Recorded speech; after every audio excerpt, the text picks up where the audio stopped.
3 NCAA features will change how you play football games forever. Starting with hands down the most obvious is the wear and tear system, but not for the reasons you think. It's adding a new layer to depth and strategy to your gameplay and roster management like you've never seen it before. It's simulating the real-world effects of fatigue and damage on a player's performance, play by play. Like if you run the option, take a shot to your throwing arm while pitching the ball, and pass on the very next play, your ball might not travel 40 yards like you expect it to. Or what about passing 40 times a game, or your running back being crushed between the tackles? Now, gameplay decisions come with physical consequences to your players, adding a layer of authenticity and balance that have never been in a game like this. What shocks me is the level of depth they put into the system.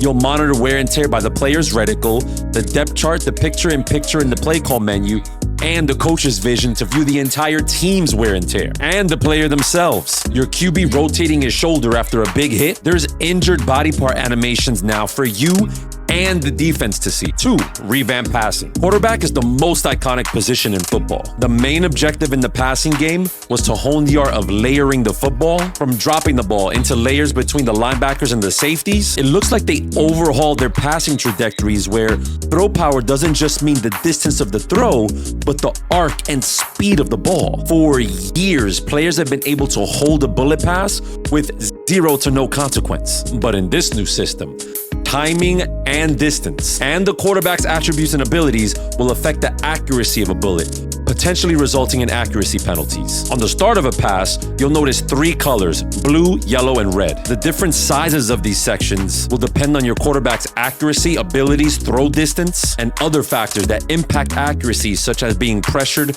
throwing on the run, throwing on your back foot, and more. Landing in the blue increases the chances of a safe and accurate ball, while landing in the yellow could mean more uncertainty from landing to your ideal target. And red means you might be throwing your ball into the ground. The longer you stay in the red, the greater the penalty. Keep in mind that all red sections aren't created equal.